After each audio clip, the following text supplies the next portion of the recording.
Hi everyone and welcome back to my channel. Today I'm gonna share with you my red velvet volcano cake. This is an ultimate showstopper. I mean, look at it. Look how gorgeous it is. A delicious dark red velvet cake covered in a luscious dark chocolate ganache. This beautiful cake is so rich, moist, and absolutely amazing. You and your guests are gonna love it. It's also super easy to make, so let's get started and make sure you follow the steps. So in a large bowl, you're gonna combine your butter and sugar, and you're gonna beat with a hand mixer until combined and creamy. Your butter needs to be softened. Here's a tip on how to quickly soften your butter. So in your microwave, you want to place a bowl with 2 to 3 cups of water, and you want to microwave for 2 or 3 minutes until it starts boiling. Now remove your boiling water from the microwave. Place your butter in a plate, then into the microwave. Just make sure to cut it in small pieces. Close your microwave's door to trap the heat and let it sit there in your turned off microwave for about 10 minutes. Then you should be good to go. Now you're gonna pour in the oil and you're gonna keep beating until fully incorporated. Add in your eggs one at a time, beating very well between each addition.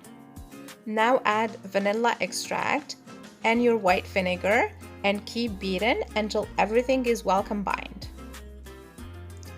Place a sieve on top of your bowl and add in flour, cocoa powder, baking soda, and a pinch of salt. Then sift all your dry ingredients. Will help to evenly combine all your dry ingredients into the batter. Mix on medium speed until everything is fully combined. Then add your buttermilk in 2 to 3 additions, mixing very well between each addition.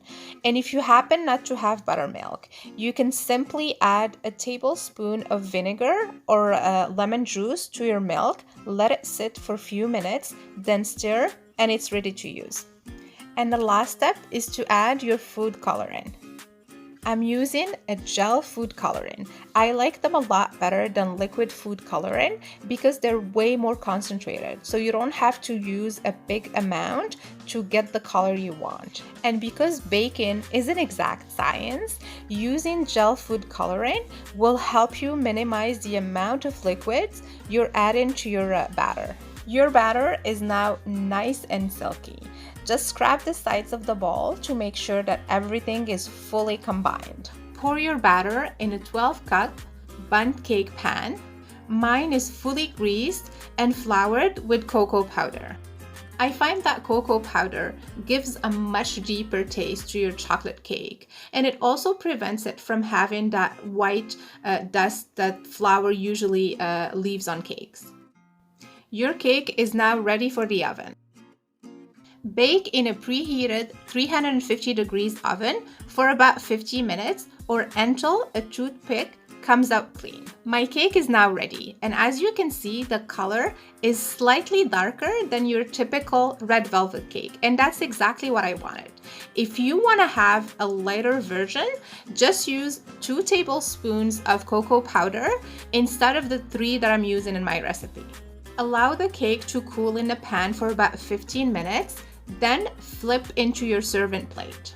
And while your cake is cooling, you can start working on your ganache. Place your chocolate chips in a medium bowl and cover with your hot cream. So make sure not to boil the cream. We just want it to reach a simmer. Then let everything sit for about 3 to 5 minutes and start mixing, starting from the middle. I like to use a rubber spatula when making the ganache because a whisk will incorporate a lot of bubbles or air into your ganache, and that's not what we want. Keep mixing until your chocolate is fully melted and your ganache is silky smooth. And now the last 2 steps to finish up your showstopper. Pour your ganache and dust some cocoa powder all over your cake, and you're good to go. Just let them sit for about 30 minutes before serving.